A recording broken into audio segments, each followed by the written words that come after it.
along the inside there. So it makes it much easier to get in, and then just kind of use the syringe to move it around, get it on the outside of the syringe, and it helps you to lube that section up. That's done. I don't run lube through it. I'm sure you could. I don't think it would make any difference because I don't think that it's actually going to have any connection on the inside wall here. It should fit just nice enough that it doesn't have any real drag issues there. As a matter of fact, instead of trying to do that, I would actually just put a little bit on this shaft if you were really worried about it, and that would clear up your issues. These two outer O-rings are obviously significantly easier. You just kind of spin the rag over the top of them. Again, you could remove them and do the trenches if you wanted. I don't do that. This O-ring that's right here is specifically very, very thin, and I find that I have a lot of bad luck with those thin O-rings if I'm going to try to use a pick on them. I end up snapping a lot of them, and it's just a headache and a pain in the ass. So unless something's already wrong, and I know that something's wrong and I need to start inspecting O-rings, I don't touch them, and even then I leave them for last because it's usually not them that's causing problems, and they're the ones that's going to end up causing you a problem if you start pulling things apart. So there we go. The O-ring side goes in like that. Again, you're going to want to make sure that you have no grease at all, any sort of lube on this donut. I probably haven't gotten any in, but I'm really paranoid about it because it makes so many problems. So stick that on in there like that. One problem that you might have is the rammer might not be sticking up enough for you to really get to, but it's not a big issue. You can pull the blast guide straight out and then pull it up if you wanted. I don't usually have a big issue with it, but some people seem to have an issue with it, so worth mentioning. Pull it up like that before you stick this piece on. This one has two O-rings. Get in here. Two O-rings here, as you can see, and then it's got nothing else inside, so it's pretty good to go. I usually put a little bit of lube in there. It's not really needed. It has an O-ring, if you can see it, it's another inner surface, but I don't really think that it holds air or does too much. I'm not even sure you can see that. There you go. If you want to put lube on it and if you want to inspect it, that's fine. I think that it's just a compression one, similar to what happens with HPRs and stuff when you screw those in. It's just to make a kind of good seal there. It's not anything that's going to be really important. I will put a little bit of grease on it just because. Again, superstition. Get a little bit of my finger here. I don't want any problems with the guns, so I will usually put it on any single O-ring, or every single O-ring that's in the gun, just to be safe. Got your spring, drop that on there. The blast guide has these little, almost teeth that hang off of it that this thing actually rests on. Screw this in, or stick it on there, and then screw it on. Get it nice and tight, don't crank it down, just snug enough.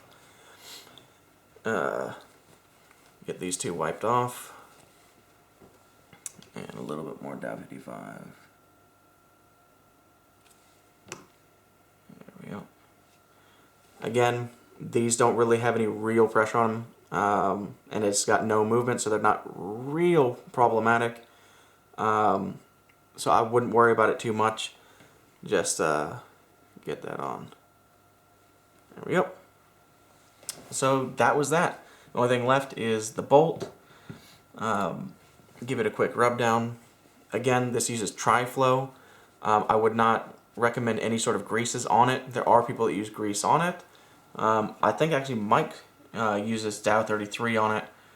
I still don't. I don't like to use greases on it. Greases make me feel like it's going to get blown into the barrel, and it's just not really needed. Again, use some sort of oil.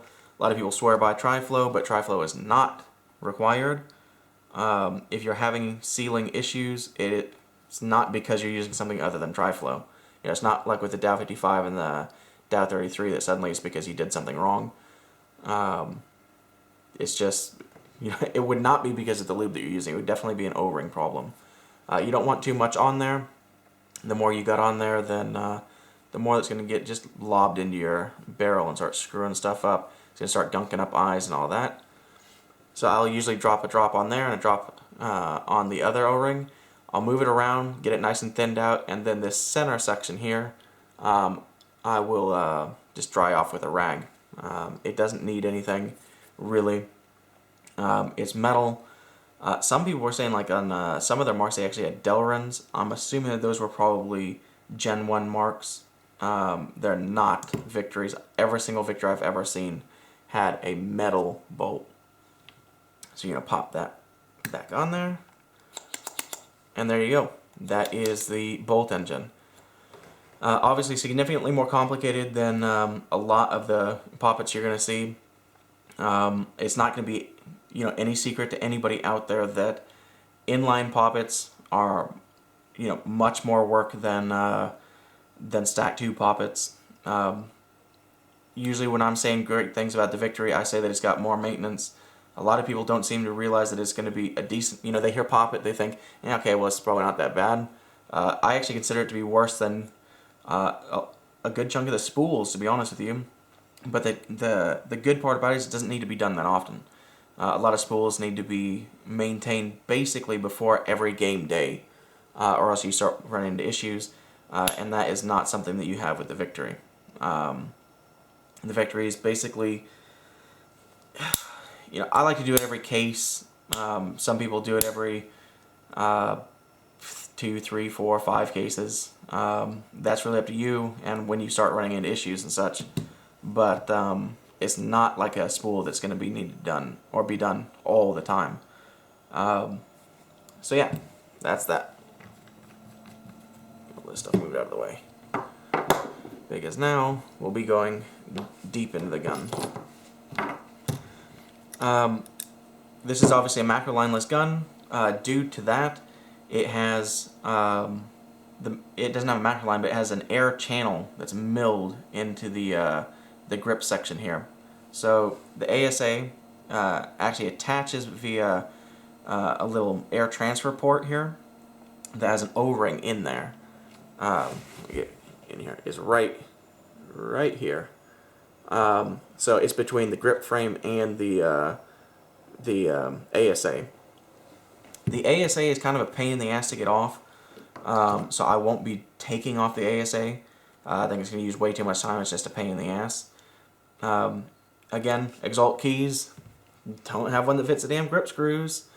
So I have that one nifty Allen key that I keep on the side.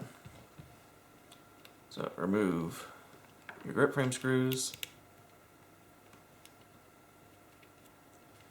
There we go. If you have a leak between here and here, you know, there's some sort of air leaking out here, it's because of that O-ring.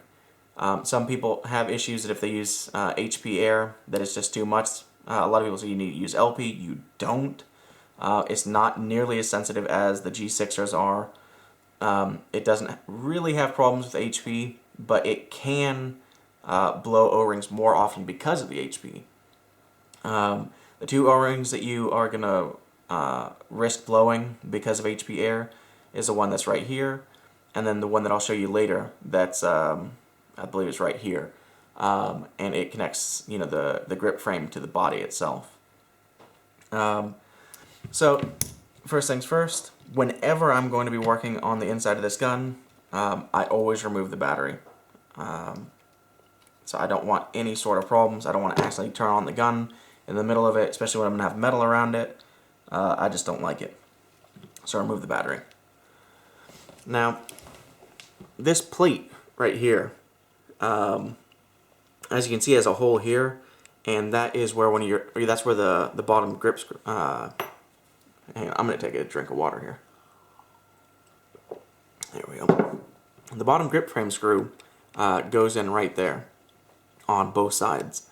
So basically, instead of actually having it go into the frame, it has an additional plate piece that allows you to screw those grips in.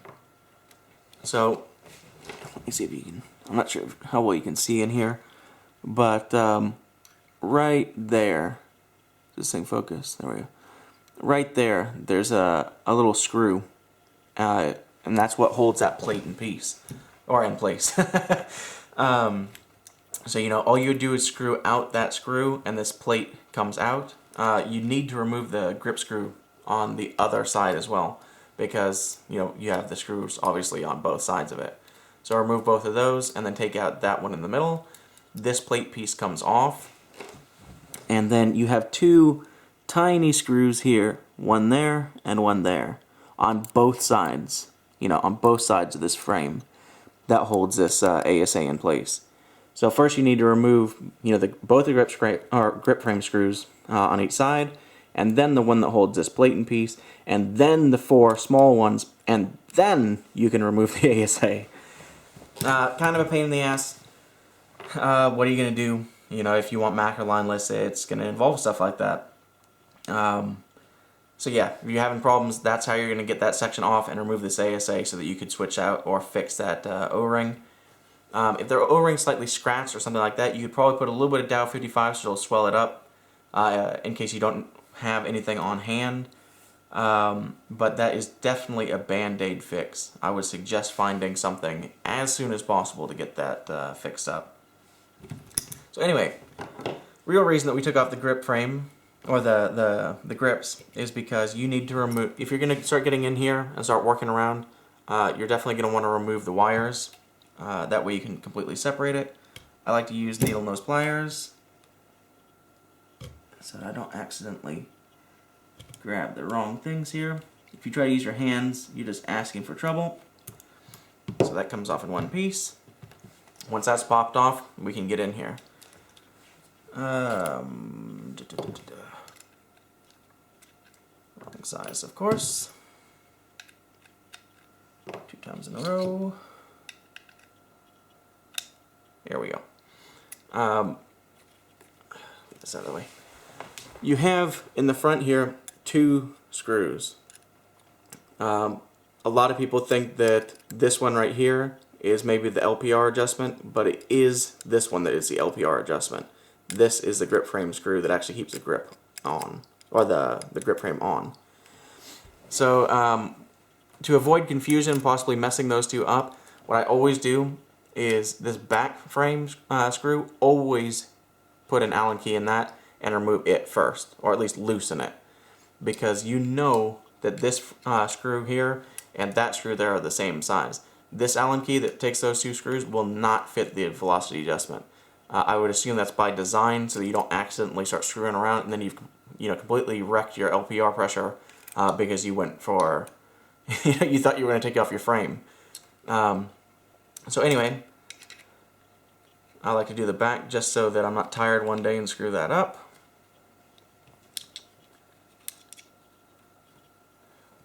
With these grip frame screws, they don't come out, not traditionally like you would normally have. There's actually slots that they sit in that kind of like compress this frame on. So don't think you're going to be unscrewing a screw that's actually going to come off or anything like that. You got to take out both of these screws here, and they got a good amount of threads on them. I don't suggest doing one fully and then the other, or I'm sorry, I don't suggest doing the back one fully and then the other, just because I don't think it works out very well for the angle that it puts out the frame here. So anyway, kind of move that, and there we go. Pull that out. And I'll show you what I mean when I was talking about the slots with these screws. So what you got here is the screw sits in that slot, and this screw sits in this slot, like that. So since they sit in these slots here, how far am I? There we go. Since they sit in these slots here, they're not going to come out when you're trying to take them out, and they just kind of compress in. So that's your frame.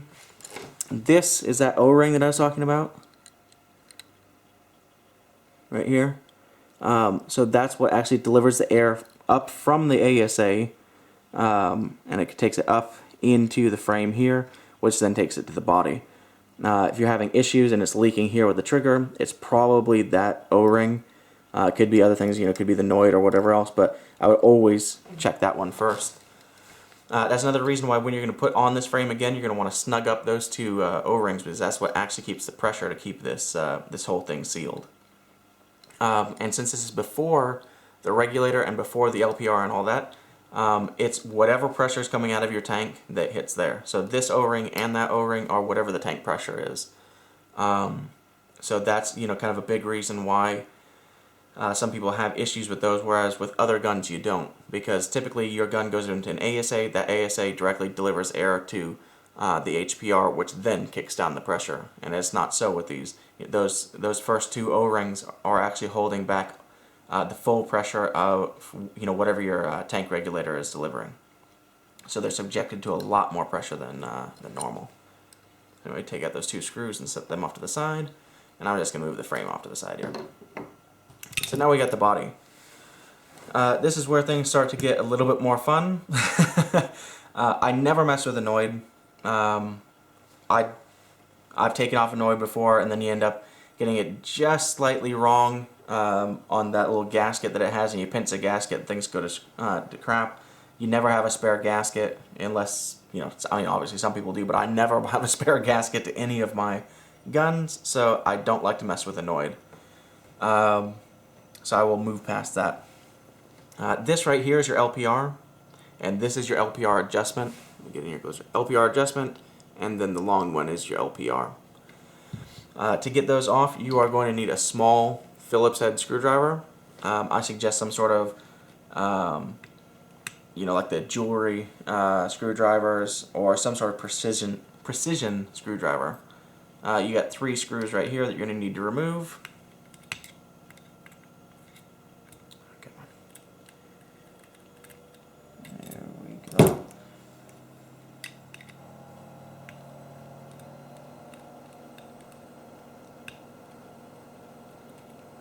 There we go. So you had these 3 screws here. Remove those. Those are what's holding the LPR in place. I think the manual suggests that you remove this adjuster before you take it off. I'm not going to. I like to just leave the adjuster there. I don't see any reason to really take it off. But just kind of lift it out here. When you lift this thing out, there in this adjuster here, there's 2 ball bearings. Your adjustment screw is probably holding in the small ball bearing, but there's a larger one that's going to come rolling out. So always tilt it, a little bit like this. Take out the LPR, and then when you are going to tilt this back, out's going to come that ball bearing. So make sure that you don't lose that ball bearing, or else you're going to be pretty damn screwed. You don't need to remove this hose that goes from the solenoid to the LPR. I like to remove it. It makes things easier for me. And unlike a lot of other hoses, I think it goes on and off pretty decently easy. When you remove it, it's going to look like this, unless this part has obviously fallen out like it happened with mine. There's not anything else you're going to need to work on. You just have your barb, and there's nothing else. So anyway, take out that little, it's like a little plate. There's nothing that you're going to need to do with that. There's a spring in here. So that's your spring. Nothing you have to do with that. And then inside of here, let's see if I can get it to focus. Inside of there is a little Delrin thing. I don't know the name of it offhand. It looks almost like a little poppet valve section. So it has a little raised section that you're going to have to get in there with your needle nose pliers. I usually have really bad success getting that thing out. There's not any other way that I'm aware of to get it out. You can try to smack it in the table. That thing's not going to come out. So you can't blow on it. I've tried that. Either you're going to have to blow really, really hard, a lot harder than I can manage to blow, or you're going to have to get in there with the needle nose. This is something that's not covered in any maintenance video that I've ever seen, which is pretty unfortunate. I think a lot of people avoid their LPRs because they don't have a video of how it's done.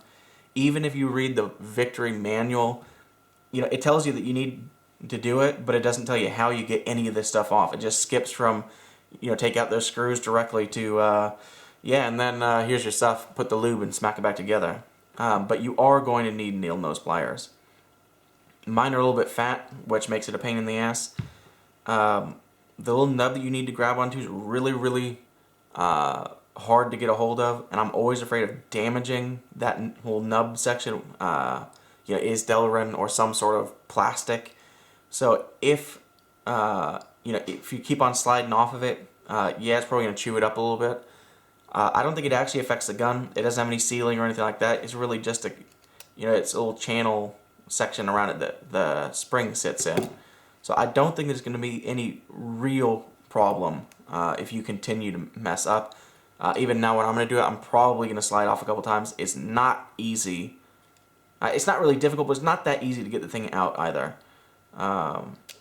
So you just got to kind of monkey your way in there, grab it the best you can, and hope that you actually get a grip.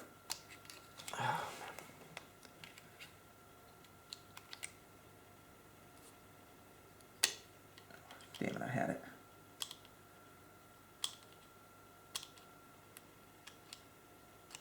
You know, if you keep on grabbing the same spot and it keeps on slipping, try another place, you might get lucky.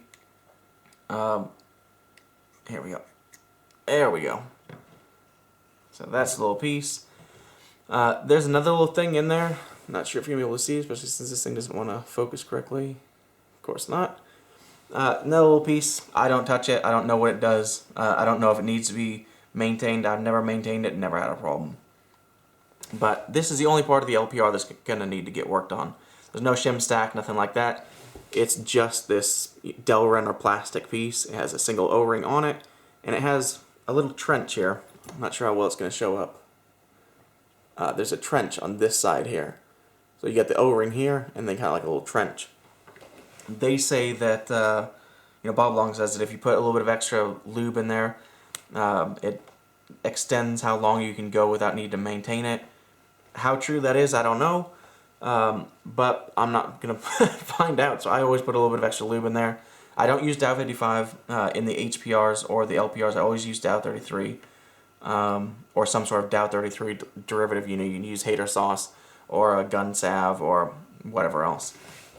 So just get a little bit on there. I usually cake the entire thing, and I will rub off at the end. So really get that O-ring and kind of get as much as you can into the trench. And then if you just take the corner of this and spin it along, I don't know if it's going to affect anything if you have too much on there. But again, I don't like to try and find out. Just not my thing. I'm always afraid of problems with my guns, so I like to avoid it. Anyway, that was that. That's the LPR. Hard as piss to get to compared to a lot of guns. I hate internal LPRs. I much prefer an LPR that's sticking out that you just unscrew and you've got instant access to, so this is kind of a pain in the ass. Anyway, you got the little cone section is going to get pushed in first.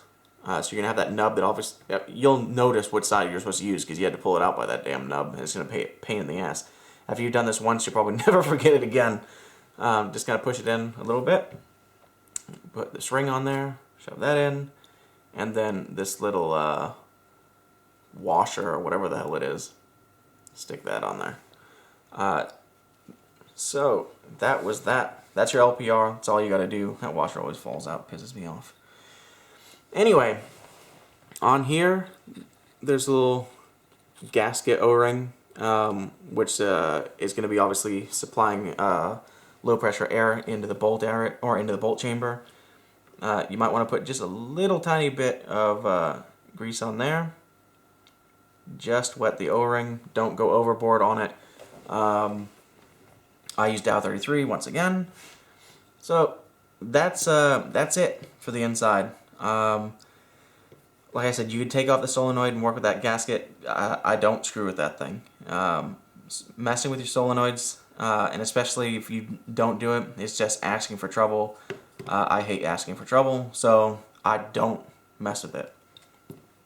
You're going to take your LPR and you just stick the hose back on there. It's really easy. I've never had a problem getting this hose back on. Just slides on real nice. Rotate this around to where you have the 3 screw sections that are going to line up there.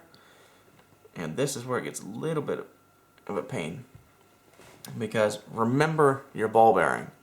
You're going to need to get that ball bearing in, or it's going to be one hell of a surprise when you go to air this thing back up. So, this is where things get a little bit of a pain in the ass. You gotta shove your ball bearing back in, okay, and then you lean it forward. That way the ball bearing doesn't come rolling out. And then you need to sneak the LPR in there without messing up that little disc. Now, I'm sure if you actually did it Bob Long's way and remove the adjuster, you know, this section's the adjuster. I'm sure if you remove that, it's a little bit easier. I still don't like to remove it, so I don't. And yes, it makes a little bit more extra work for me later. So it just slides in real nice like that. Just give a quick look that it's sitting nicely. You know, always make sure your ball bearing's in there. Always make sure that little disc has not slid out or done anything funky. Next thing I like to do, you know, you got a wire here. I hate pinched wires, so just kind of tug on it. I'm not sure how well you can see it, but if you kind of tug on these, you can see that the wire is freely moving. Is that pushed in here again? You know, you want to make sure that this wire, I'm not sure how well you can see here, make sure that that wire is freely moving back and forth so you don't worry about pinching anything. I never, as far as I'm aware, I've never pinched it with this thing. It's possible that it's not possible to be pinched. Don't like to screw around with it. Always, always make sure that it's still freely moving so you know you're not going to pinch. And drop your 3 screws back in. 2 and 3.